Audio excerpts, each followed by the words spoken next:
Dan and Corey here, welcoming you into Libservative. The great fundamental issue now before our people.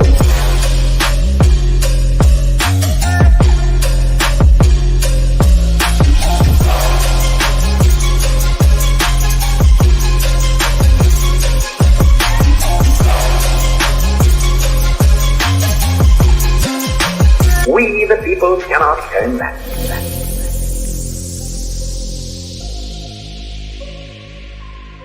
Yeah, I'm so happy to be back. Welcome in to another rousing rendition of Libservative, intellectual idiots fostering political and cultural literacy. He, as always, is Corey Walsh. He's Dan Griffin. And me, some of the time, yes, I'm Dan Griffin. I am back after the crumbling infrastructure of Metro Detroit failed me last week. Just 72 hours in basically a third world country is what I had to deal with. That's how bad it is to not have power for three fucking days. We started a rumor that you, in fact, did not have your power go out due to our shitty infrastructure, but you couldn't pay your electricity bill due to some weird addiction to something, but we couldn't figure out what it was. What would the addiction be? Probably booze is too easy. Golf clubs. Yeah, I have a spending problem. I do have a sugar mama though, so Marissa's the one that makes all the money in this. You can't look at somebody and be like, you know what, that person's addicted to hookers, Dan. You know, even Thai hookers. Even Tide hookers, like the company Tide. Like Thai, you could go Corey, Thai, like from Thailand. Yeah, like Thai. Yeah, let's say you could go have like 9 hookers tonight. You could go have 9 hookers tonight, you know, and then come over and I'd be like, damn, Dan, did you just go for a jog? And he'd be like, yeah. And I wouldn't be any of the wiser. But if you went and smoked a bunch of crack, Dan, we would know. I don't know. Hunter Biden holds himself together pretty well for a guy that smokes a lot of crack. If I could smoke crack with anyone, it would probably be a Hunter Biden. But the problem is that we know he smokes crack. We do know he smokes crack, but not because of what he looks like. No. Because he brags about it and takes photos of it and then does crack and forgets his laptop is at a computer store. Oh, yeah. We're going to get into the Hunter Biden and also Donald Trump a little bit later on here, which basically just like it's like the next president of the United States at this point is basically like a choose your favorite criminal adventure. So we're gonna have a little bit of fun with that. We're just gonna have a lot of fun tonight because I'm back after what has it been now 4 weeks of a quasi hiatus. Other things coming up on tonight's show. We're going to talk about Trump's indictments. We're going to talk about McCarthy's investigation into. I love this new moniker of like the Biden crime family, like the hyperbole that goes into that, which is pretty hilarious. And we're going to talk about these octogenarians that I'm actually thinking about like Men in Black. You remember the scene in Men in Black where the head opens up and there's a little alien inside?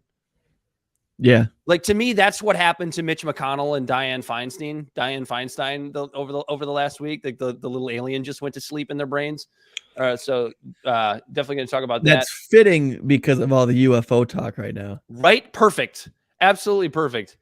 And a whole bunch more. Where do we want to start tonight, Corey? I would like to start. I don't know why I asked you. I know you always do that. You ask me questions. Oh, we have a new segment. We have a new segment tonight too.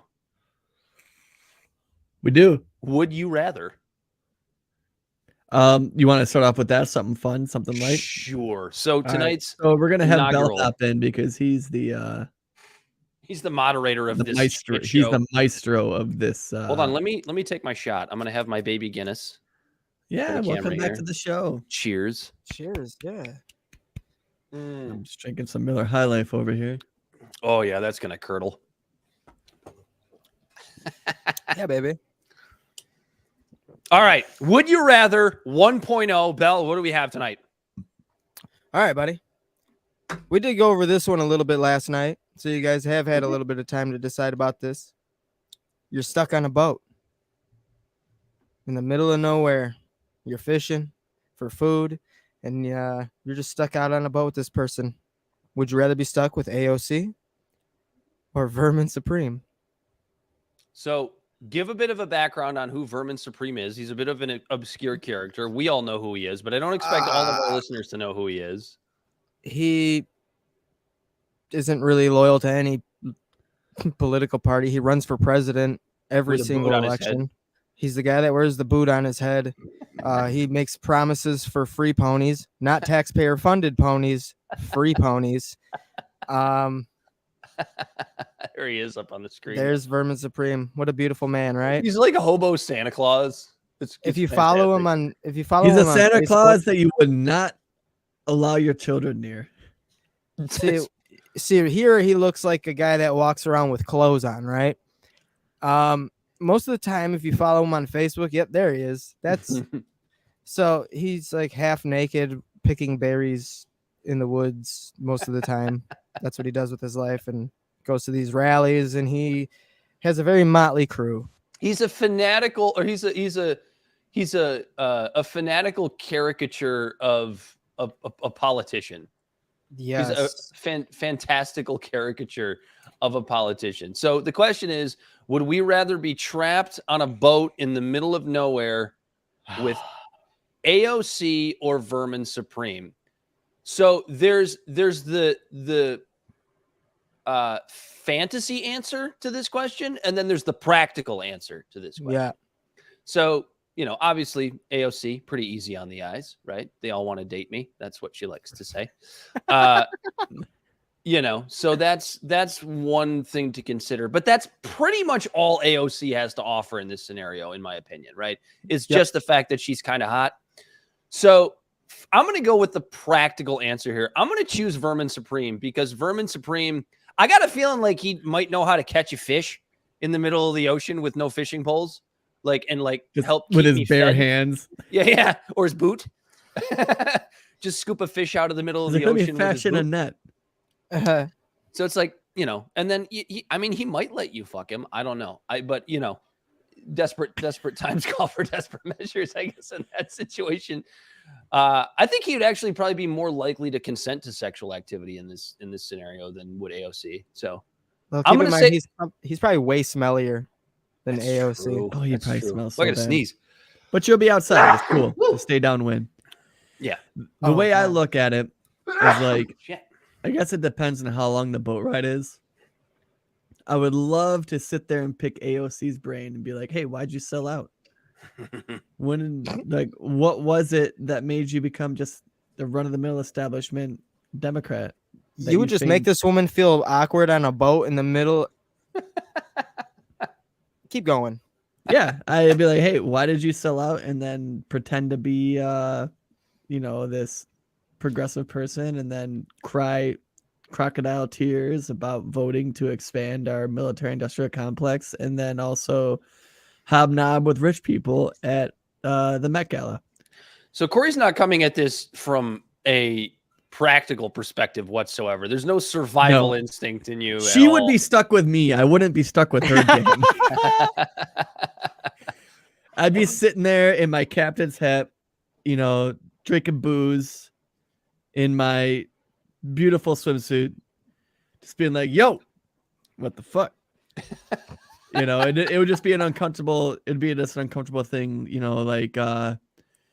like mom and dad got in an argument at the dinner table and you're just trying to finish your mashed potatoes. Dude, you know what? It would be uncomfortable from this. So this is an argument against wanting to be stuck on that boat with AOC, right? Because 100%. Can't you see a scenario where it's like you're stranded, right? You get rescued, and like you do all the work, right? You catch the fish. Because that's the perfect what you just said, Dan. You get rescued. If you're with AOC, there's gonna be good point. The Coast Guard's coming, everyone's coming. You're getting fucking rescued. That's a good point. If you're on the boat with Vermin Supreme, they're just like the Coast Guard will drive by and then cover their eyes, pretending they don't see you. They're actively trying not to find you. And then when they come, me and Vermin Supreme would be just fucking getting ripped on whatever. We'd be figuring out a way to make some weird distillate out of salt water. That would get us Ocean all fucked up. berries, man. Yeah, me and He's Vermin eating Supreme seaweed. would be waving the Coast Guard off, getting all messed up, having a great time, bitching about people like AOC. So that's my answer. I'd You rather might be on have a boat might with have AOC. swayed me. You might have swayed me. I might go with AOC just because you actually have a chance to be found. Yeah. If you're with Oh, AOC, you're getting rescued. That's If thinking it's- outside the box. Like Corey. if That's it's me, beautiful. if I it's like me and Vermin Supreme, the reason why we're out in the middle of the ocean on a boat is probably not by chance. that. So he's probably got a lot of mushrooms with him, Hopefully. as do you. Yeah, no, that's but the scary part is, like, you can see a scenario where you get rescued, you're with AOC, and then she accuses you of something. Or or you're out there and you're the one doing all the fucking work. You're the one that's taking you find a tarp and you And fashion she's like, the tarp it's so hot. to distill water to survive, and you're out there and you're fighting off sharks, and like in a fucking Ernest Hemingway Old Man in the Sea type scenario with a broken spear, and you're doing all this shit. You're on the back of the boat just kicking your feet trying to get something going. So in this And then when we scenario, get back, she's the victim. Yeah. You get on the boat, she goes, Yeah, leave yeah. him. And they just take off. is there a chance, like, is it possible in this scenario that, like, are you allowed to, like, push her overboard and just be there by yourself? Because the Coast Guard's still going to be looking for AOC and they'll find you, but I don't know what happened to her. She fell off, and I don't know where she's at anymore. Yeah, she just That's Yeah. on you, brother. I'm just trying to go over all the scenarios. yeah, no, that's Hey, man, any a scenario. another Ernest why we're Hemingway doing this. example would be the have and have not You just want to date me. That's of what throwing people off boats. Dan just Yeah, wants- like here you. All right, I got nipped by a couple sharks and I might have lost a finger, but I was able to catch us a fish so we can be able to survive a couple more days. And she'd be like, "You just want to date me?" No, I'm literally just trying to get us to survive. Yep. I think you swayed me. Like- I think we're both, and it's no disrespect to Vermin Supreme, but it's like, hey, Vermin, dude, Like, there's a chance we're not gonna AOC, get found. you're the reason we're out here in the fucking first place because you didn't want to put gas in the motor engine because apparently it affects fucking climate change. And our battery got wet. The battery on the boat got wet. Who could have guessed that? We're not bringing any extra gasoline. We don't need any extra fossil fuels. Yeah, so practically and fantasy wise, 100% Vermin Supreme. Yeah. Well, not necessarily practically, because practically, if you're out with AOC, you have a chance to get found. That's A true. better chance, anyways. A better chance of getting found. Yes. Yeah. But if you're in the middle of the lake, or in the ocean for days and you get bored, even if she did proposition herself to me, afterwards I'm probably fucked because she's gonna be like, yeah, he came on to me and I didn't like it, but because of the implication, which is But if it was AOC, fucking Elizabeth Warren would be out there in a dinghy with some fucking Native American feathers flying off the top of the flag, out there looking for AOC. She'd be out there by herself. yeah, and then she would blame me for being a man. The patriarchy. The patriarchy is what got them lost. Yeah, I'm gonna be in way less hot water if I'm with Vermin Supreme. It's funny because now I feel like you've switched. We've both switched. I started Vermin Supreme and went AOC, and then you started AOC, and now you're Vermin Supreme. Yeah, I don't know. I would just be obliterated. I would be like either or, because I would think that I'm not getting found if I'm with Vermin Supreme. I'd probably just try to drink as much salt water as I could. It's a good way to go. That's a great way to go. Dead on a dinghy with Vermin Supreme. The questions that people would ask. I don't know if you'd Survives. survive. See, the thing is, you're on a boat with Vermin Supreme. Like, I don't know if I would survive for an extraordinary amount of time or die extraordinarily fast.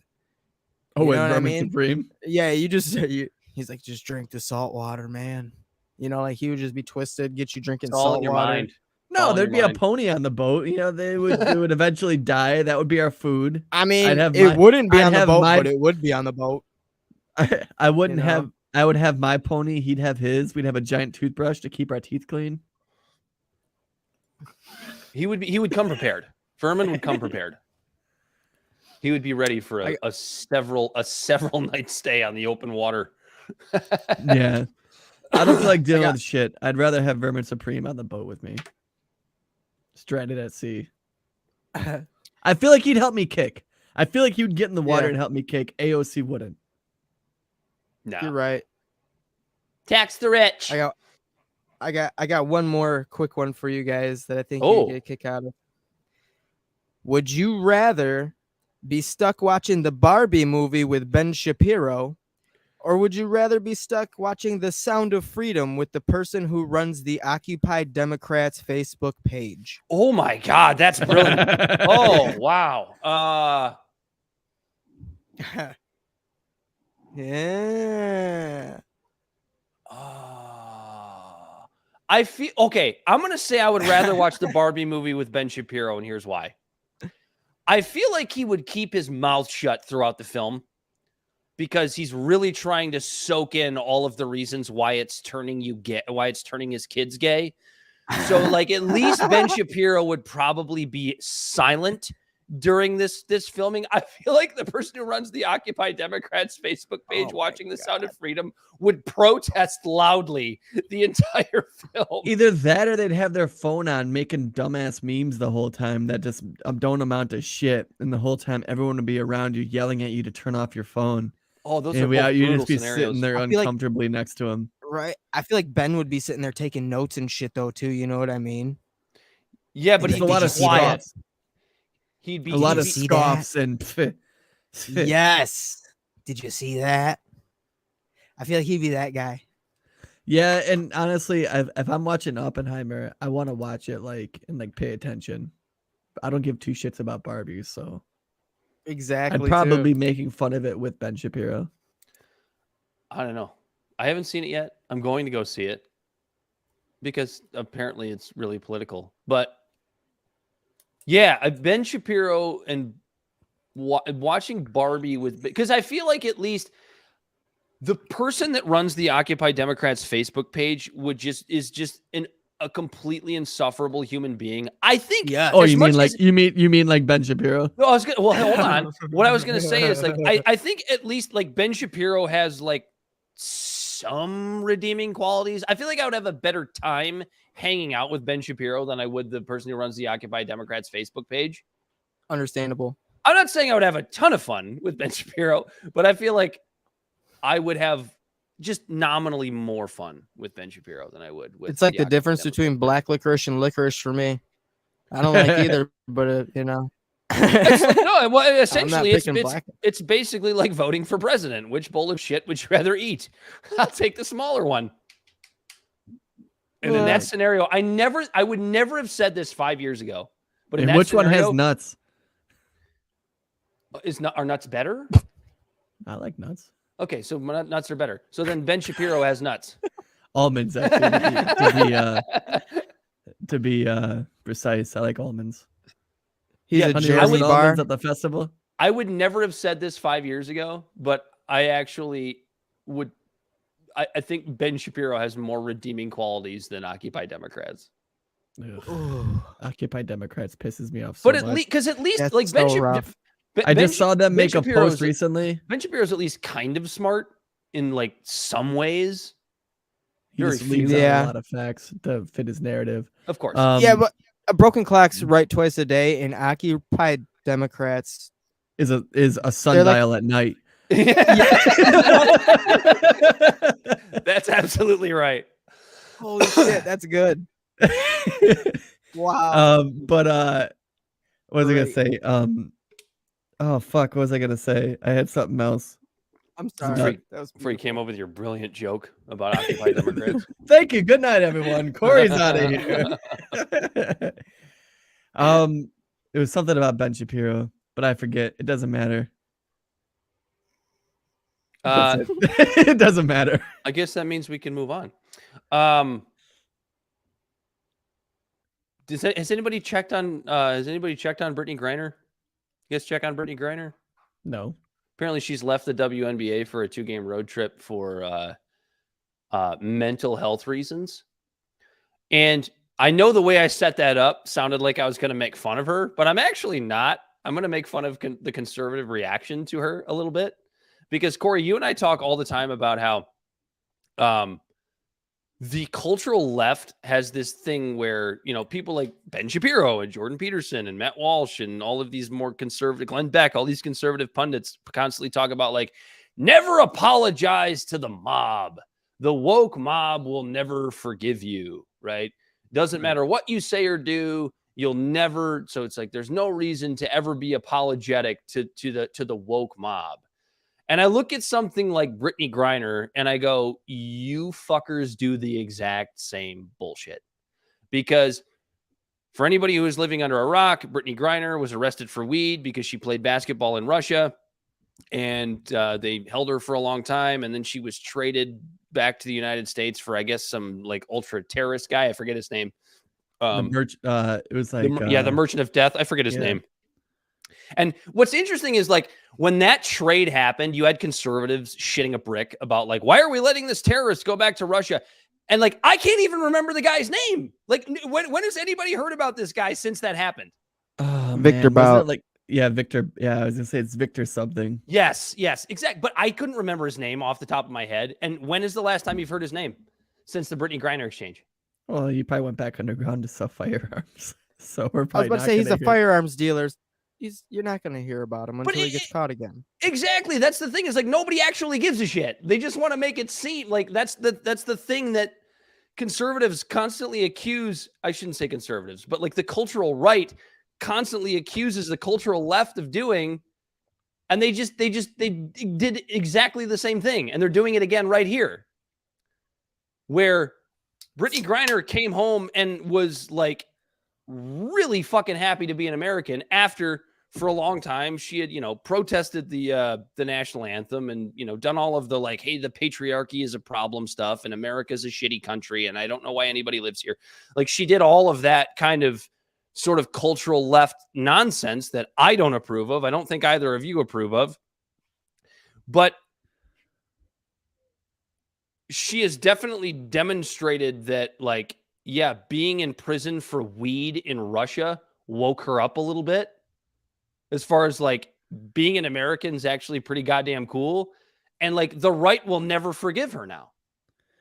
Yeah. She wants to take 2 days for mental health from the WNBA.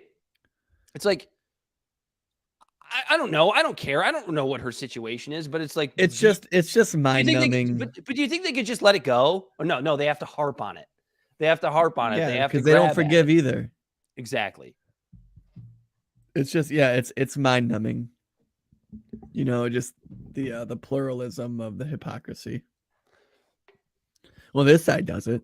This side does it, Dan. There are so many times where, like, I want to give cultural conservatives more credit, and sometimes I do, but, like, at the end of the day, they're exactly the same.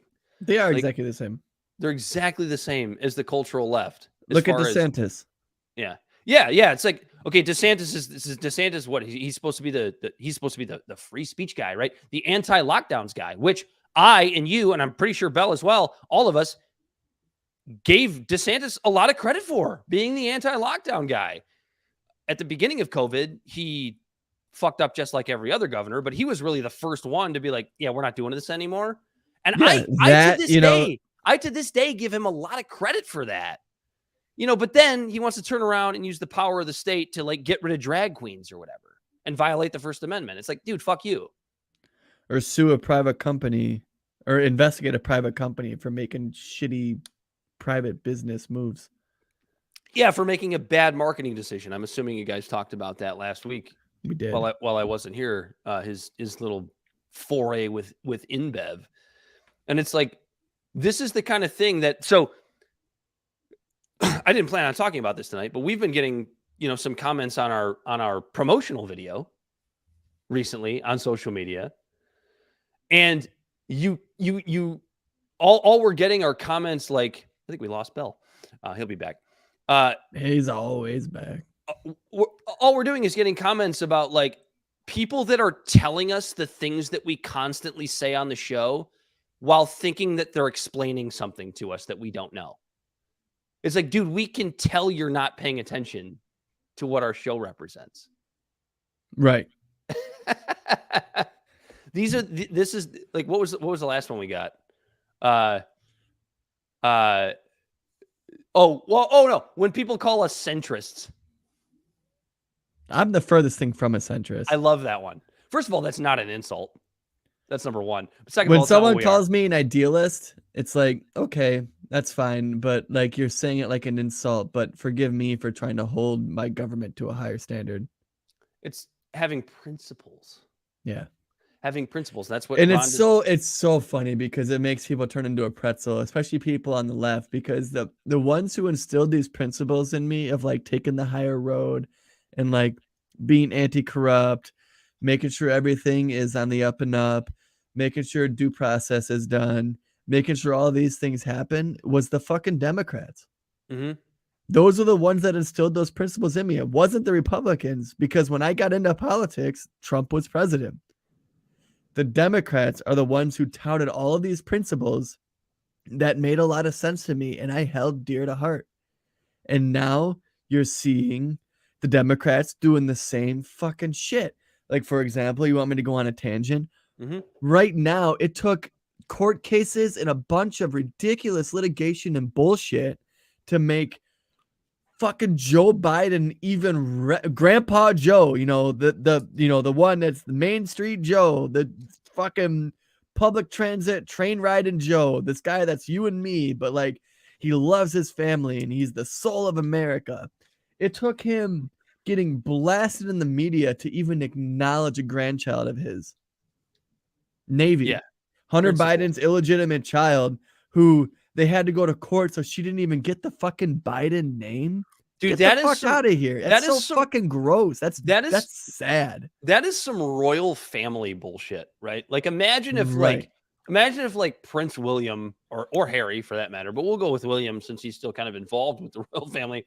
But imagine if Prince William goes out, cheats on his wife, I don't know, fuck some chick in fucking Bucharest. A stripper, Amsterdam. Let's say the red light district, he bangs a stripper. Yeah. Prince Andrew has sex with a child, if you will. Yeah, that's a good one. We don't talk about that though, because we support Jeffrey Epstein's endeavors. That's a joke. Everybody chill out. I'm fucking never kidding. mind that Epstein list. Let's talk about aliens. Right, or let's talk about the hypothetical situation of fucking Prince William going out and fucking a stripper in Bucharest. Amsterdam. But it's like that's what the royal family would do. Right, like they wouldn't acknowledge the existence of this child, and it's like one of the contingencies for the whole court case was Hunter Biden is going to give her some of his paintings. it's like, oh god. And then let's not even talk about somebody. There's got to be a Hitler reference in there somewhere, but I can't tie it together. Hunter Biden just sold one of his paintings for $800,000. Well, isn't that just because? Oh, that's true. Yeah, I'm gonna find out. That sounds like a money laundering scheme to me. But it's like anybody who's famous could sell their paintings, right? And people would pay for it just because it's the person that painted them. Yeah, that's like how much what it is. Honestly, how much is like an original Hitler painting worth on the open market, or do they even exist anymore? Or have they all been burned? Because they probably should have been. Look that up. Like, how much is one of those worth? I'm gonna imagine it's probably worth a pretty penny. Does who's the Supreme Court guy? The guy that was so his paintings go from hooking up Justice Thomas. What was that guy's name? He's got all like the communist statues and the Nazi paintings or whatever. Harlan Crow. Harlan Crow. I'm so bad with names. Me too, man. I've not been able to remember anything. And Hitler paintings go from $210 to $12,000. That's all right. That's less than I thought. We're talking originals? Yeah. check this out. So according to the New York Times, there's a lot of Hunter Biden's paintings being sold. Some of them are being offered for as much as $500,000 a piece, and the gallery that is selling the paintings is keeping the names of the buyers anonymous. There's something going on there, man. How about that, Juice? Yeah. That makes no sense. I've never seen any of Hunter Biden's paintings. Are they actually good? They look like shitty Hilton photos pictures you'd find in the lobby. You like shitty, like, So they look like Hitler's paintings. yeah. Well, Hitler was a way better artist than Hunter Biden, actually. Was he really? Oh yeah. Okay. I've never seen any of Biden's paintings, so I don't know. Like, so here, watch their painting. Are you going to be thrown in like Twitter jail for saying that Hitler's a better artist than Hunter Biden? Is that something that we're allowed to say on YouTube? I'm sure we're going to get flagged for that. Hitler was a better painter. yeah, I'm sure we're going to get flagged. He was. For that. He actually did like decent paintings, and it's amazing to think that like if the guy just was able to sell his paintings, he might have actually been okay. Hitler paintings sold at auction for $440,000. Yeah, like these are his paintings, and then you look up Hunter Biden painting. Okay, show me. Doing it right now. Look at this fucking doofus. Okay. But I'm just gonna hold this paintbrush. But yeah, like these are Hunter Biden paintings. I mean, different kind of art, right? So Hitler did landscapes and that kind of stuff. Different kind of art, but I see it. I'm with you. That's like you would see that just like in a lobby at some shitty fucking like a at the Super 8 Days Inn motel. Yeah. Yeah, like you would look up at it and go, oh, I'd rather just look at my phone. Can we talk about the next Mayweather Pacquiao? Richard Dawkins versus Jordan Peterson in a debate is the new Mayweather versus Pacquiao.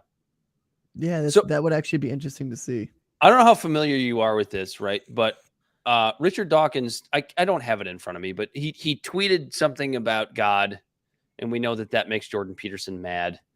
Or he tweeted something about the existence of God, or I think it was the Old Testament God or whatever, and it pissed Jordan Peterson off. And Jordan Peterson went, "You don't know what you're talking about, and I'd love to debate you." And Russell Brand goes, "I would love to moderate that debate. I would love to watch that debate, if for no other reason than it's Russell Brand moderating that debate. Let's get Dana White involved. Let's call up Dana. Let's make sure we get this thing on like a UFC pay-per-view. We'll do it in the octagon. We'll do this debate. We'll have Russell Brand in the middle. We'll have Richard Dawkins on the left and Russell Brand on the right, because that's fitting. And Don King is there. Don King's got to be there. Yeah, Don King can just stand in the background. He doesn't even have to promote it. And that was my original thought about a debate like this. The problem is, I could also see this debate being remarkably boring, because I don't know if you guys remember this or if you listened to it, but I think last July of 2022, Jordan Peterson actually had Dawkins on his podcast, and it was an insufferable listen. It was terrible. Was it? And the reason for it is, I have respect. I think I've said this on the show multiple times. I have respect for Jordan Peterson in certain ways. There's a lot that I like about Jordan Peterson, and there's also a lot that I vehemently disagree with about Jordan Peterson. So occasionally I will listen to his podcast. The problem with Jordan Peterson's podcast is first off, how pretentious he is, and like the music he has in the beginning. It's not even that. He just fucking talks too much. That's his problem. Like, he has these people on his show and then dominates the conversation. Like, if you listen to any interview that Jordan Peterson does, you could tell, like, he's not an interviewer. He's not a journalist. He doesn't, it's not necessarily an indictment on his character, but like, what happens is like he'll ask somebody a question, especially somebody who's also a pretty high profile intellectual that I have a lot of respect for in Richard Dawkins, but he'll ask them a question and they'll answer it. And then it'll bring a new thought to Jordan's head and he'll go for 10 fucking minutes. Oh, like you do to me. I'm sorry. Just over and over again. No, I'm just teasing. I'm the Jordan Peterson of this show. You ask me questions and then answer them. No, actually, that's what I do is worse because at least Jordan Peterson gives his people a chance, gives his interviewees a chance to answer the question. But that's always been my issue with the way Jordan Peterson conducts business in a debate format is that he just talks too much. It's really that simple. He just talks too much.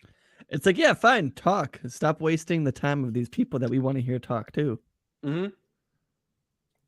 And so that's my worry with a debate between Jordan Peterson and Richard Dawkins is that Jordan But a moderator would limit that. A good moderator would like tell him to, hey, yo, you shut the fuck up. And I think Russell Brand would be a good person for that. And Russell Brand, a person who is admittedly, believes in God, but it's like the issue I've always had with both Richard Dawkins and Jordan Peterson with the argument of God is that they're both so fucking sure. Like Jordan Peterson is so sure that God exists, and Richard Dawkins is so sure that God does not exist. And I've always been the kind of guy who kind of sits in the middle and is okay with just being unsure. Right. Yeah, that's kind of where I stand on the whole thing. Like, it's interesting that like every single religion, there's like a funnel that all pinpoints to this some sort of like being, at the top. If it's Hinduism, it's is it Vishnu or Krishna? It's one of the two. But like Islam, Christianity, Judaism, it's all the same God. And like every religion points to like a higher power. But I don't know. I was convinced when I was younger, but as I get older, like it's weird to me that like every religion, their God is right. And if you grew up in a different geographical location in the world and you just happen to grow up with a different God, you're wrong. Like only because based on only where you grew up. So America, a Christian nation, but based on their rules and things like that. Corey did air quotes there for those that are just listening. Yeah, and it's where like all of India, just billions of people that believe in Hinduism or Taoism or Buddhism or Islam are they're just gonna die. And it's like, oh, sorry, you didn't. Well, but you weren't smart. You were born in the wrong place. You factored in from the other direction. I mean, Islam believes the same thing. Yeah. It's the one true religion. But what's interesting is Hinduism is just like, no, it's just God. Well, like they kind of in a roundabout way accept other people as long as they believe in God. They'll use that term. It's God. also polytheist. Yeah. Yeah, it's weird because it kind of is, but isn't. Like I think Vishnu is like at the top of their little hierarchy. I can ask, man. But in a weird way, Krishna supersedes him. My surrogate little brother comes from a Hindu family, so I can ask. Yeah, ask him because I think it's Vishnu is supposed to be the top, but then Krishna, in some weird way, like in the same way Christianity does the Trinity, Vishnu trumps, it trumps the other one, but doesn't. Yeah, it's like a game of spades, Corey. No, it's kind of how it works. It's weird. Vishnu is like the one, but then Krishna. No, the issue that I've always had with the oldest religion on earth. All Hinduism? No, Taoism is. Unless you want to get into pagan religions, because then you have the Nordic religions. Because Norse is one of the very oldest, like Odin, and which is interesting too, because Odin was also killed and hung on a tree. And that's what they say about Jesus often. They say he was hung on the tree. It was a cross, but he was hung on the tree. I'm 99% sure that Hinduism is older than paganism. Well, when it comes to paganism, you're talking like a million different little religions of different tribes and stuff like that. Because even the Native Americans also have religions. But like the Norse religion Paganism is is like just very. well, I was gonna say paganism is just if it's not any of the Abrahamic religions, then you're considered a pagan. It's polytheism in Yeah, general. it's Yeah, all. based on Western religious beliefs. Yes, but Yeah. yeah, they say that. I mean, it's debatable. They say Hinduism is the oldest practiced religion. But I think it's actually Taoism is the oldest practiced. Maybe. Because I think Hinduism and Buddhism is both based on Taoism. Right, and that would make sense because If you want to look that up real quick, Bell. They're remarkably similar. I am looking it up. Yeah, Hinduism and Buddhism are very, very similar. The only difference is that oldest religion. Buddhism isn't technically a religion. No one who practices Buddhism will tell you that it's a religion. It's a way of life. Yeah.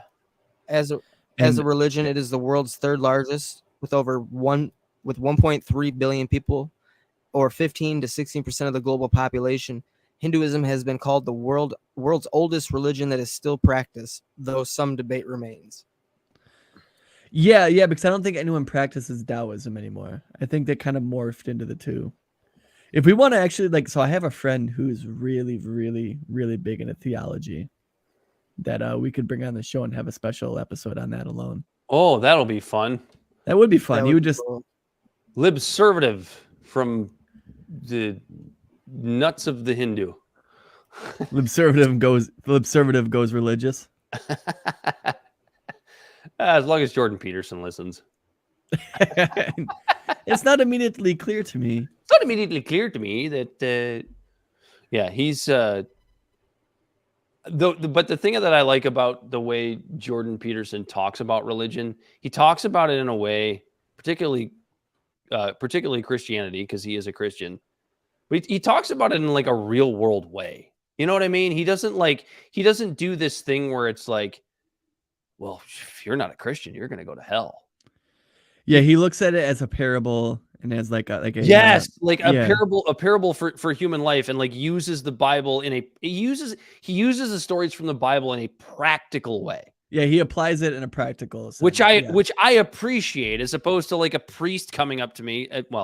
Because it's like, what's more annoying, a hardcore atheist or like a hardcore Christian? It's the same thing. It's like what do you find more annoying, like LeBron James or LeBron James haters? Yeah, you stole my comparison. It's religion still holds weight in like how cultures and society is formed. Like there's basic values and principles in all of it. If you take it away, it's just the problem is people major on the minors and minor on the majors. Like people like to cite the Old Testament when it's beneficial to them when it comes to like gay people, right? But then when it comes to I just had it up. 1 second. When it comes to other things that the Bible says, it's just conveniently ignored. Like in Leviticus 21:16-21, it goes, "The Lord said to Moses, say to Aaron, for the generations to come, none of your descendants who has a defect may come near to offer the food of his God. No man who has any defect may come near. No man who is blind or lame, disfigured or deformed. No man with crippled foot or hand, or who is a hunchback or a dwarf who has any eye defect, or who has festering or running sores or damaged testicles. No descendant of Aaron, the priest, who has any defect is to come near the food offering. No descendant of Aaron, the priest, who has any defect is to come near to present the food offerings to the Lord. He has a defect. He must not come near to offer the food of his God." So mentally disabled people just aren't coming to God, or physically disabled. Like, your nuts don't work. Sorry, bud. They're I don't know. I'm somebody who considers himself agnostic, and people say like that's a cop out.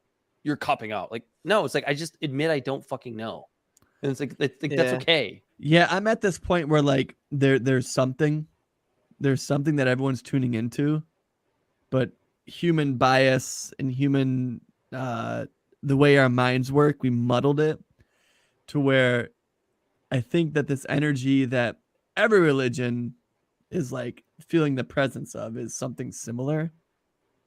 Yeah, and then But everyone's too busy based on the legalistic standards that humans made. there's I guess to tie in like the good and the bad of like what religion can offer. You have people that say that like the people like Jordan Peterson that say like all of Western society and like everything that we have today is based on the morality of the Bible. And it's like, okay, like I can kind of see that, right? I can kind of see where you draw that conclusion. Then you also have people on the other side of the argument that go, well, yeah, but religion has also caused like basically all of war throughout human history until like the 18th century. Right. So it's like there's good and there's bad that comes with this. But but to me, that actually makes religion more, or makes, I guess, the story of the Bible, or not the Bible, but any religious text that kind of brings humanity into what it is now, whether you're talking about the Abrahamic religions or you're talking about Hinduism or whatever, there's like, that's the human parable, that it's not perfection. Right. Right. And that's what's so frustrating to me too, is like when you look at the teachings of Christ, if you want to go straight to New Testament, like the things that are like not coincidental. Well, I guess you could say coincidental, or I would probably actually use the word comparable, between like Hinduism and Christianity are just ridiculously close. Like your body is a temple, like even the stories, right? Like, isn't there, I'm pretty sure there's a great flood in every fucking religion. There's always a great flood. And so the way I explain that away, it's like, yeah, if you figure like back then, everyone's world, even though they were all happening simultaneously, worlds in the Middle East and worlds in Eastern religion and stuff like that. When you only know 1,000 people and you don't have a social media, and you're 1,000 people are living in a valley, and that's your whole world because that's all you know, and then there's a flood, fuck yeah, your whole world just flooded. Yeah. Yeah. Like, I don't understand how that's so hard to wrap your head around. These I floods don't did know happen. You know what I mean? Like, it's just, I don't know how the hell we got on this giant religious tangent, but yeah, because we're talking about Dawkins versus Peterson. Dawkins Well, versus I was Peterson. gonna say, what I think people are doing now is kind of, all right, so Hinduism existed first, and then people that practiced Hinduism branched off and created Taoism and Buddhism, because Confucius was the guy who created Taoism. He was alive the same time Buddha was alive. And basically those religions are the same thing as Hinduism, but without the gods. Now, people nowadays, when Dan was talking, like the Bible is moral teachings, right? A lot of people are taking those teachings, but without the God aspect to it. So it's kind of like the same thing.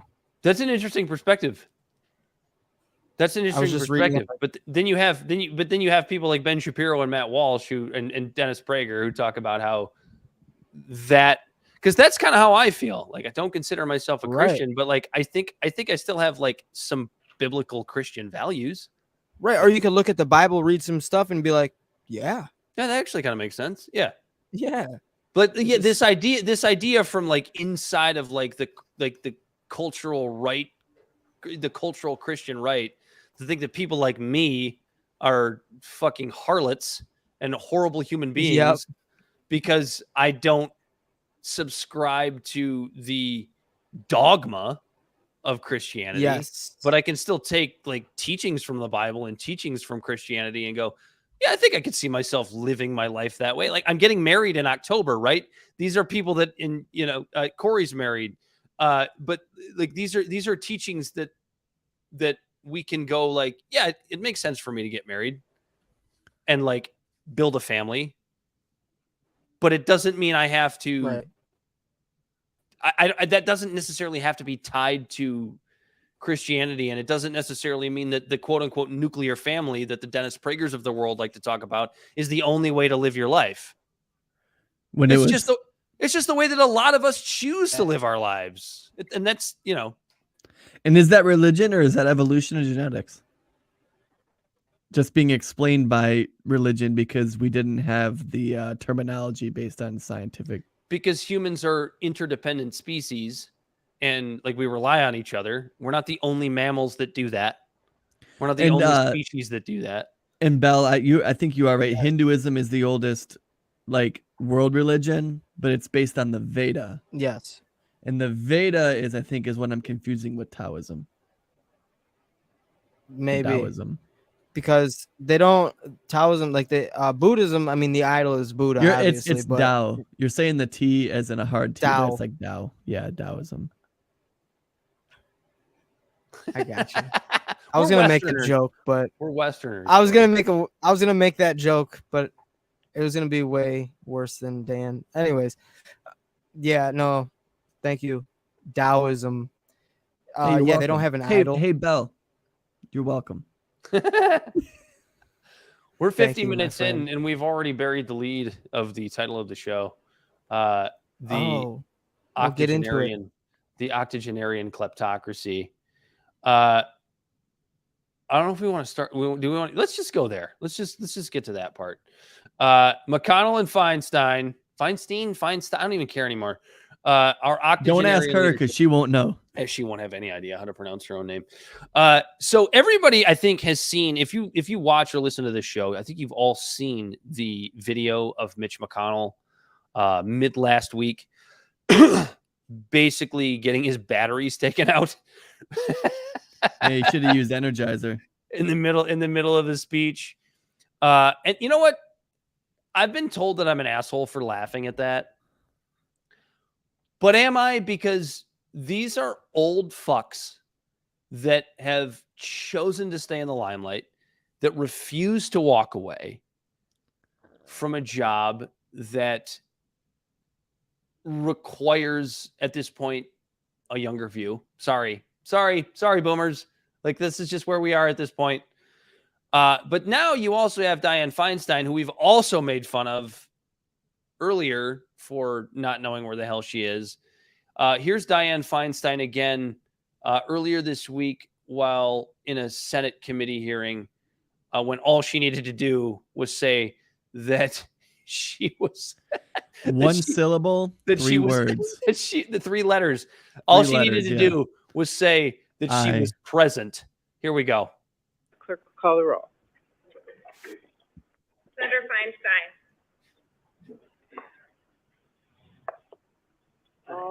Say aye. Say aye. Yeah. I would like to support a yes vote on this. It provides $823 billion. That's an increase of $26 billion for the Department of Defense, and it funds priorities submitted. Yeah, just say aye. Okay, just Aye. Thank you. Senator Durbin. Oh my God. Like she's a representative, dude, or a senator. Like, she's representing, like, what is it? Like, she's from is she like the LA County, like 4 million people or 16 million people or whatever? She might And be she's Northern not California, even I forget. She's not even the rep. Like, she's not the one calling the shots. It's her staff, like, clearly as evidenced by that. Like, just say aye. She doesn't even know where she fucking is. But what's more concerning to me about that video is that she's clearly just reading a script that somebody was like, hey, when the vote comes down, just read this. Or when you're asked to give your testimony or whatever, just here it is. Just right. But it was already past that. She's not the one doing the job anymore. Yeah, and it was already, you're right. It was already past that. They were just voting at this point. Just say aye. We have this girl increasing the defense budget by $26 million, and she doesn't even know where she is. And so, like, between that debacle and what we saw with Mitch McConnell at the podium late last week, that one was even weirder. Yeah, where he just stopped and he's just talking and he just stops talking, and everyone's like, Mitch? Yeah, All the, right, the bud? the the little black and the men in black alien in his head just decided to take a nap for a little while. Like this is this is unbearable at this point with these fucking octogenarians running our country. And I look at this, Corey, and one of the questions I wanted to ask you, and Bell, you can chime in if you want to as well. Like, at what point do we actually start blaming voters for this? And I don't want to say like blame voters and like the Hillary Clinton, hey, you're deplorable if you voted for Donald Trump kind of way, but like blame voters for like, dude, like at some point it's you who's putting these people in office. Yeah, no, Americans just, things were going good, and like we didn't have the social media, we didn't have this collective consciousness of everyone sharing thoughts, which in the immediate sense, when everyone's doing that and you're reading the threads and you're reading the comments, like it's fucking nasty. It's gross. People are mean to each other. But I think on the macro scale, we're all figuring it out. We were all just in in cruise control for decades. And I know what you're about to say is I remember because I don't mean to take the wind out of your sail, but like we're talking about how like we think millennials kind of dropped the ball of how we let this stuff just slide and happen. But here we are as millennials, and we're the ones that are talking about this now. I know it's just us three. It's not the macro scale of millennials, but like everyone, I think that's why we're seeing all of the anger and everything people talking, because I feel like everyone doesn't want to say it, but we've all been bamboozled for the last like 40 years. Well, there's, there was coasting through the 90s, right? The fall of the USSR. Everything was good. .com bubble. Everyone's making money. The United States was the world's only superpower. And we're getting to this point now where it's like, okay, that's not necessarily the case. And like all these octogenarians in office want to still believe that the United States is the world's only superpower. But like anybody that's actually paying attention understands that like, yeah, China's a little bit of a threat in that way. And it's like, and it all depends on how you interpret that. Like, am I okay with a multipolar world where it's like we just kind of coexist with China? It just there's a lot to that conversation, and we won't get into it tonight. But yeah, there are certain circumstances, or there are certain ways in which I think about that where I'm like, yeah, I'd probably be okay with it. And then there are certain ways in which I think about that possibility and I go, okay, no, that's actually kind of scary. It's a really complicated, nuanced issue. But these old fuckers in Congress have absolutely no fucking clue. They have no clue what's going on. And part of that, as you said, Corey, it is on us. It's on us. It's on us to stop this, because why do you think somebody like Dianne Feinstein... Is it our fault or is it Gen X's fault? Because now that we're paying attention, we're actually talking about this. And Gen X is kind of the new silent generation. Yeah. Which is interesting, actually, that you say the silent generation, because I actually have this this little infographic to share with you right now. If it pulls up. There it is. We still have 30 people in Congress that are from the actual silent generation, Dan. So that's Dianne Feinstein, McConnell, Bernie Sanders. If I go up on this list, Napolitano, Maxine Waters, Steny Hoyer, Bill Pascrell, Hal Rogers. The youngest one of those five is Steny Hoyer of 83 years old. Wow. There's your girl, the one you want to be on the boat with. AOC, she's 33. It's so weird that she's younger than me. I know. It's like, what the fuck am I doing with my life? Yeah, I don't know. But the reason I put blame on millennials is like we're gonna have to be the generation, and I think that we have to team up with Gen Z, or Gen X, because both we are the ones. Gen Z is wet behind the ears. They're lazy. 97, 2012. Listen to this. Your whole question you asked in the beginning right here. Can we blame millennials, or when can we? Voters. I've been blaming us. Listen to this. So 20.88% of voters are from Generation Z, born between 97 and 2012. 21.67% of voters are from the millennial generation, which is the highest percentage of voters. 19.61% of voters are from Gen X. 20.58% are from the baby boomers. And 5.5% are from the silent generation from 1928 to 45. Between Gen X and the millennials, that's 40% of the voters right there. Yeah. So we say this, right? But at the same time, like here I'm the one that's defending millennials right now, right? Yep. Since 2004, we had 31% of Americans who voted that consider themselves independent. In 2023, 49% of Americans consider themselves independent. None of us could vote in 04. Our But you're generation still is the voting in generation these- that's pushing the independent thing. And sure, they still vote for one of the two parties. Older millennials could vote in 04, but it was a small contingency of the voter base. Yes. But I think as more Skip- millennials and as more Gen Zers were getting into the voting pool, that independent number went up, not down. Yeah, but the thing is you still got an insane amount of people that are like classic liberals, which are really just So that's Libertarians. so that's almost the premise of our show, right? That's the premise of our show. Like they consider themselves liberals, but the liberal train is neoliberal. has moved. Just the Mhm. messaging has made them think that they're subscribing to the right fucking subscription when they're not. Mhm. Like imagine subscribing to Playboy and you're getting Playgirl. You know what I mean? Imagine- like it's and I think a lot of things, and the reason why I think things are so fucked right now is because of the fact of generations like ours are bucking the system, but no fucking buddy is going to talk about that. You're not going to hear that in mainstream. What do we have? Mainstream, MS1, MSNBC, CNN, completely cucking to Democrats. Fox News, Fox Nation, all of them completely cucking to Republicans. There's a big changing of the guard right now. And no one wants to proclaim that that's happening, and nobody wants to advertise that that's happening.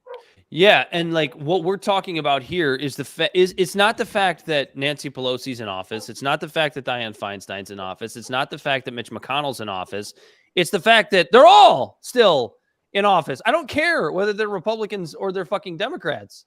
Like somebody's got to take the keys away from grandpa. It's a tough conversation to have. And it really is. And I think that that's the reason why we've gone from liberalism to neoliberalism, because they ran out of things to fight for. So they just started handing things out. Like, no. Like, it's too much of a fight to work for workers' rights. So we're just going to hand out more money. Yep. We're going to instead of taking on the trusts in big corporations. Yeah, instead of taking on the trusts in the big corporations that are destroying the small businesses where you can pull yourself up by your bootstraps, we're just gonna sorry, all they can do is offer you a minimum wage job, but don't worry, we're gonna be able to come in behind you and give you Section 8 housing. So let me ask you this, and I want both of your guys' answer because I'm not exactly sure how I feel about this, but we have this issue that comes around every election cycle, particularly, I should say every other election cycle, because it really sort of ramps up in presidential elections for some reason. The idea of the scare tactics of if the other side wins, the world's going to be over. Is our generation going to be the one that finally gets away from that nonsense? Because it's that it's that kind of, before you answer, it's that kind of rhetoric that is the reason why Dianne Feinstein is still in office, that Mitch McConnell is still in office. Because if that young liberal in Kentucky wins, oh man, we're going to turn into a socialist society. Or if that young conservative in California wins and beats Dianne Feinstein, whoa man, we're going to turn into a fascist society. I feel like we are getting to a place where people that are of our generation are really starting to understand that the fear mongering is bullshit. So I'll let you guys. I say yes, and some of it's anecdotal evidence, but some of it's not, and this is why I say yes. I just recently helped finish a campaign for ranked choice voting in the city of Royal Oak, Michigan. I was a part of the Rank My Vote campaign there to get ranked choice voting on the ballot, and Good job, boys. We just got enough signatures for the petition to get it on the ballot there. And most of the people who were signing it were people roughly around my age. I had a couple old people who were fed up too.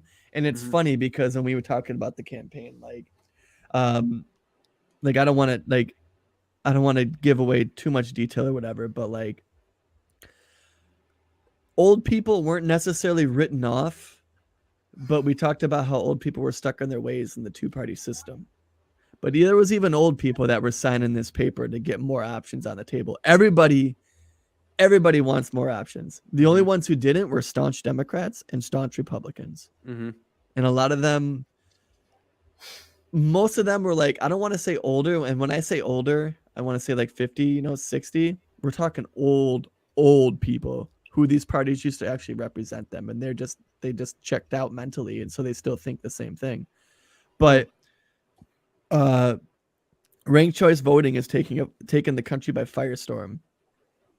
And when I was there was a lot of younger people who were like signing the ballot like happily. Well, and who fights and who fights against ranked choice voting? The establishment Republicans, staunch Democrats, and staunch Republicans. And the establishment Republicans and the establishment Democrats, because it's a threat to them. And it's like, God, if you're one of these people that still supports that shit, you are indoctrinated. There's a reason why they didn't. That the campaigns aren't started in cities like Detroit, because Detroit's a staunch Democrat city. Yep. A lot of liberals and people on the left were signing these petitions, but older Democrats don't want to buck the system. They're afraid to, because the other side might win. I was going to say too, like Dan mentioned, you hear a lot of these older politicians say, oh, if this young guy gets voted in, it's going to go to hell. But you don't see these young candidates making campaigns like that, and their campaign speeches aren't like that. Like, oh, if this old guy, I mean, some of them, yeah, but it's like most of them are telling you what they're going to do for you. You know what I mean? I mean, as much as you don't like Pete Buttigieg, his campaign wasn't like a kind. Sometimes it was, but it was mostly like, this is what I'm going to do for you. I want to do this for you. I want to offer you Medicare for all that want it. I'm going to do this for you.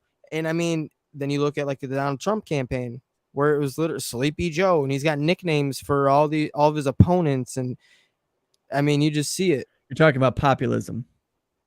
Yeah. And populism is trash, because people who are populist don't have any values of their own. They're just speaking to the main, like the message of like, or they're just right. They rile up a bunch of people that already believe something.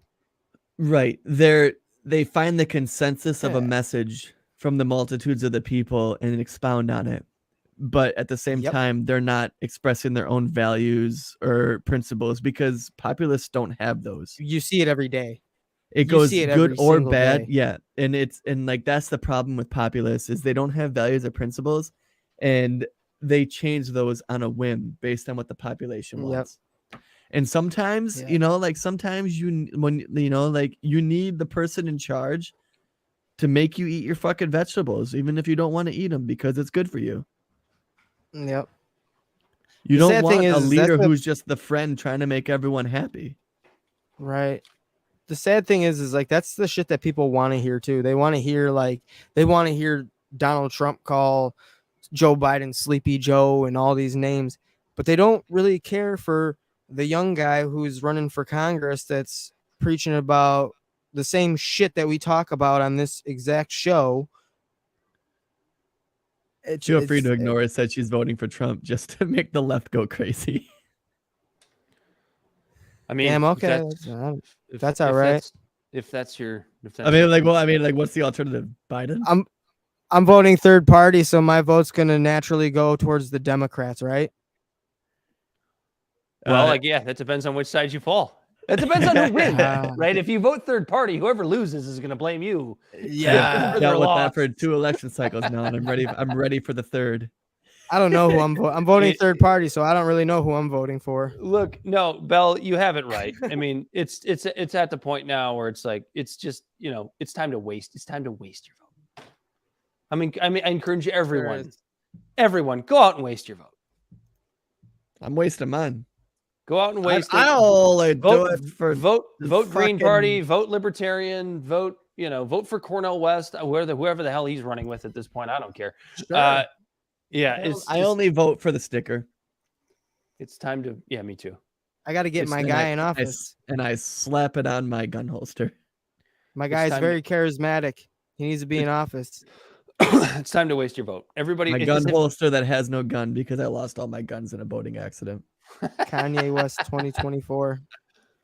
I just want my guy to get a fair shake. If everybody wastes their vote, is it still a wasted vote? So when I go on to Out of the Blank podcast, that's a question he asks often, and I honestly don't have a real answer. He goes, someone is always going to get chosen. He goes, if there was some crazy, banal, hypothetical situation where just nobody voted, they're going to pick someone. Right. Well, no, because they'll all vote. Because the candidates will vote for themselves. But they would both have one vote. Yeah, everyone would just have one vote. Yeah, I guess. Celebrity death match. I would love to see that. Or Richard Dawkins, Jordan Peterson debate in the Octagon. Oh. Anyway, do we want to talk about which criminal we want for president? Trump or Biden? Trump versus Biden. Choose your Grand Theft Auto character. It sure as shit ain't Biden. Choose your Grand Theft Auto character. Trump versus Biden, and are we even going to talk about who's the bigger criminal? I didn't even want to talk about this. I'm not gonna lie to you guys, but I just feel like we have to. Can we keep the Grand Theft Auto character thing going? Because if I had to choose for a playing Grand Theft Auto character, I would choose Trump over Biden because the one-liners that I would be hearing repetitively over and over, because he's only going to have about 15. The Trump ones are probably going to be funnier than the Biden ones. Get out of the car, Jack. Yeah, get out of the car. It would just be uncomfortable because it'd just be racial slurs from Biden. Yeah, and the Biden character would just be sniffing people the whole game. Every time you why are you on the bus? And then the Trump character would just every woman he walked by, he would just stick his hand under her skirt. It would just be fun. 2 stars. You get 2 stars every time you walk by a woman.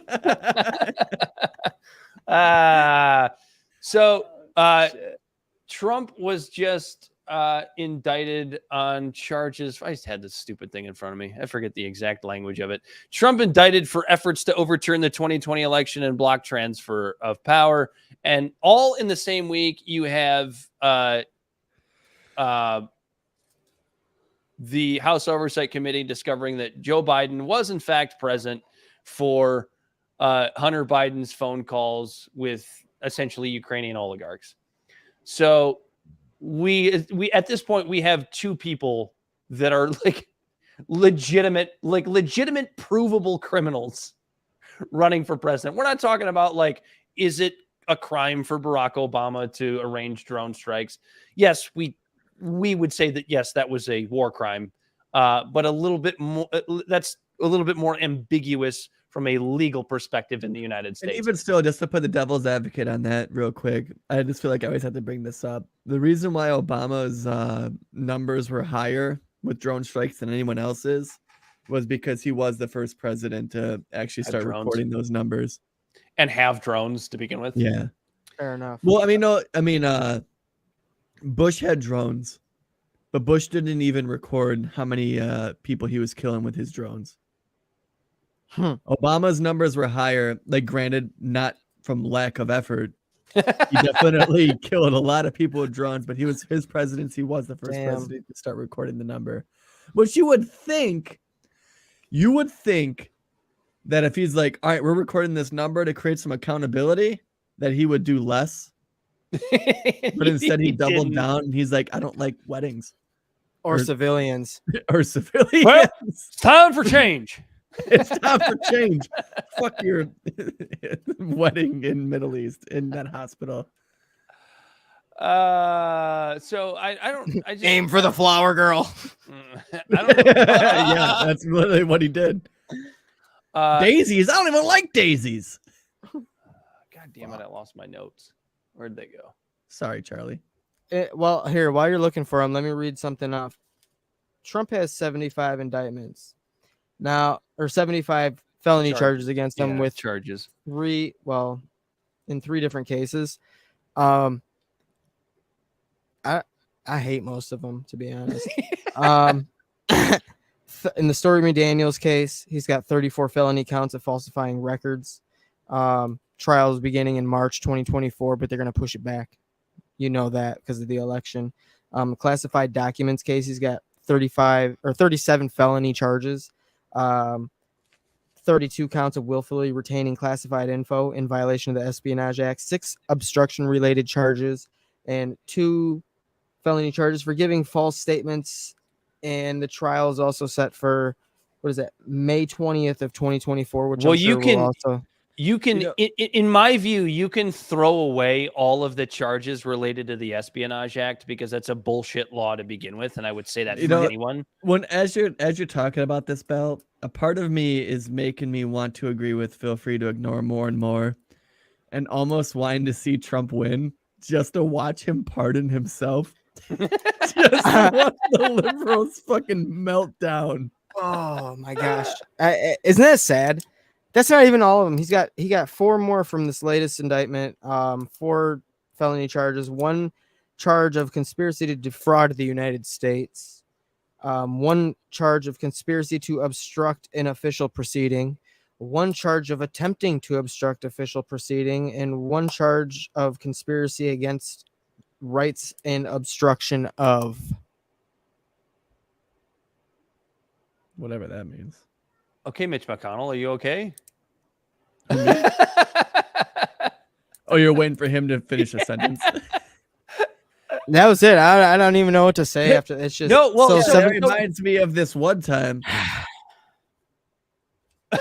75 felonies. Are you okay? So everything that it's not that I don't appreciate the fact that Bell just brought all that information to us. It's so dumb. Like 87% of what he said, I don't give a shit about. And it's interesting because I, as somebody who doesn't like Donald Trump, who doesn't think he's somebody who's fit to be president, I don't even care. So yeah, it's so we were just talking about this on pre-show. How do you possibly expect to take all of these, because this is all political shit. Because so it's like you're trying to somehow convince Trump supporters that Trump is bad, which you were never going to do in the first place. But somebody like me who doesn't even like Trump and doesn't want to see him get elected again, I don't even give a shit. I don't even have enough time to pay attention to all this. It's just information overload. Yeah, it's information overload. There's just it's like when you look at glad you made the point. 10,000 piece puzzle. You look at it and you're like, yeah, I'm not even going to start that.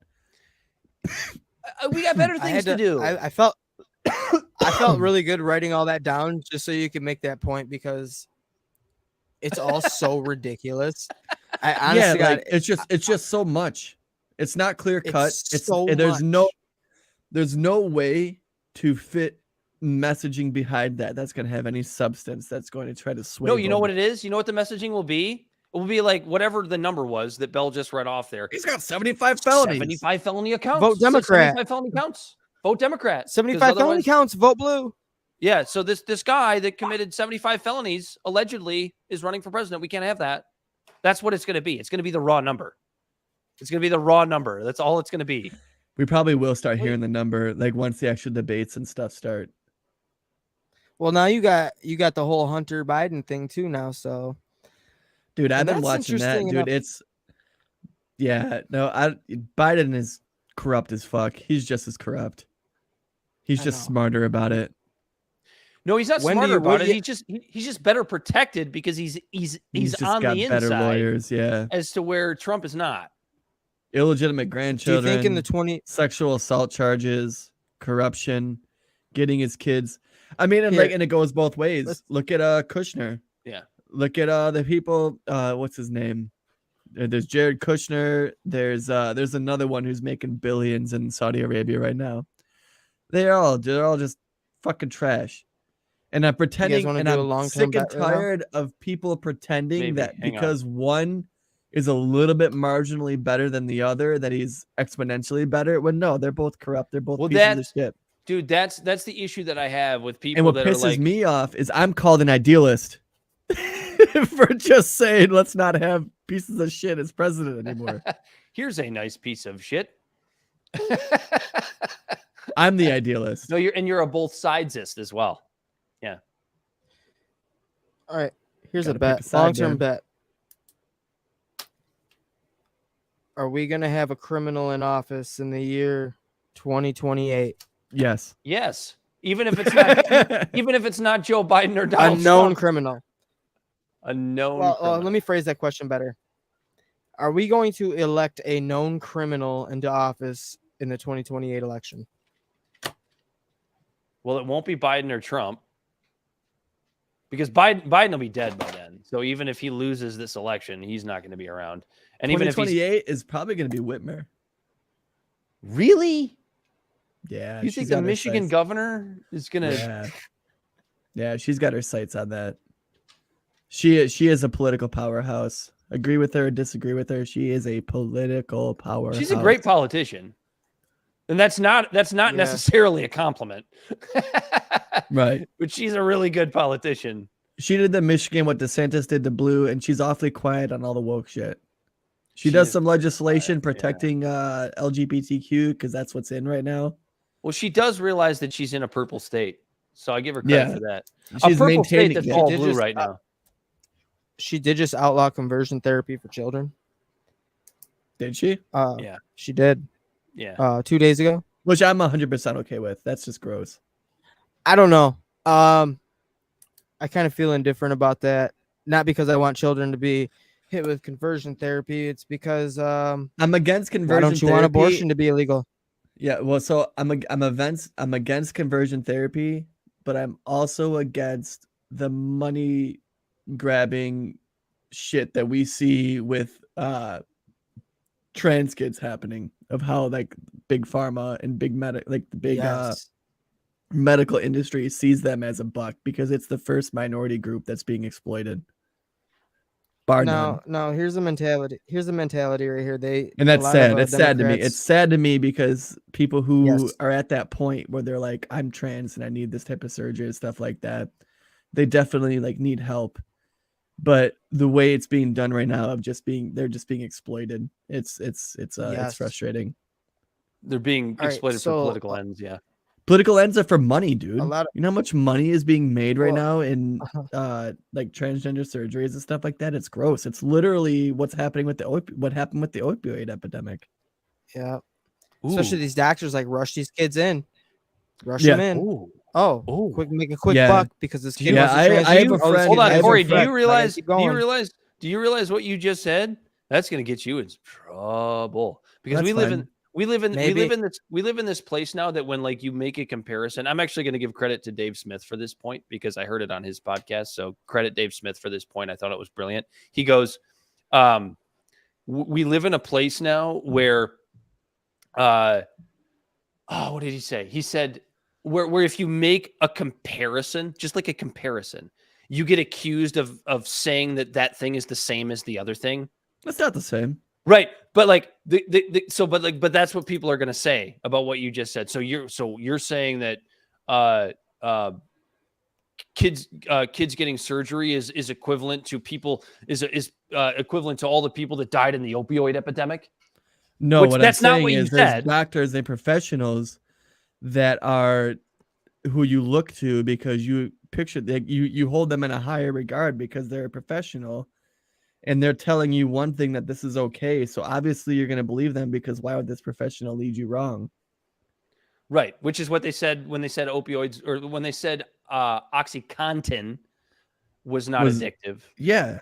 It No, started exactly. with OxyContin because Yeah. OxyContin had that coating on it, right? That was supposed to make it so that it it was supposed to make it less addictive until people figured out that all you have to do is crush it. And all of a sudden, the coating Yeah, because it was a doesn't slow matter anymore. release. Yeah. Exactly. Yeah. Which I Well, in it's my funny you time when mention I it. was younger, I'm sure we all have done our fair share of crushing Vicodin. Everyone just quiet, like, oh come on, don't make me feel like the asshole. I was more of an Adderall guy. I had to stop though. Yeah, Big Pharma's the best drug dealer in town, man. Hell yeah, brother. Hell yeah, brother. Let me tell you. Well, real quick before you end that, I was gonna say about the shock therapy thing. A lot of people made the point that you can't outlaw abortion because people would end up having unsafe abortions in the streets, which is true, right? Mhm. Right. It's- So when you outlaw shock therapy, you don't think that would entice some of these people that are okay. pro shock therapy to open up these shock therapy dungeons in the bottom of their houses at church or in a doctor's office even? That's an I'm sure- interesting twist to prohibition doesn't work. I haven't heard. I that. mean, I haven't really, heard that though. one before. Hmm. You can't prohibit shock It therapy, doesn't- or there's going to be black market shop therapy stations all over the country. It's gonna. I mean, it's Some guy it's just gonna have a weird, bunch right? of, It's a weird thing. Just gonna be giving a bunch of kids just forks and telling them Right, to stick them in the in middle of stand in this tub of water Right, and some stick that fork in 6,000 that outlet right now. right at some 6,000 acre farm in northern Mississippi, like Northern Michigan. Dude, that is so Darwinian right there. It's like, oh, dude, survival of the fittest. If you're dumb enough to Fuck, stick a fork man. in an outlet. This is the dystopian future libertarians want. But it's actually really funny because you remember when Yeah, Dan, because kids dying is funny. no. I'm just No, fucking no. kidding. I'm just But- fucking with you. I'm just, like, to play devil's advocate, like people on the cultural left were saying that over COVID, where it's like, if you don't get the vaccine, well, oh well, I guess it's survival of the fittest. Your dumbasses are all gonna die. None of them did.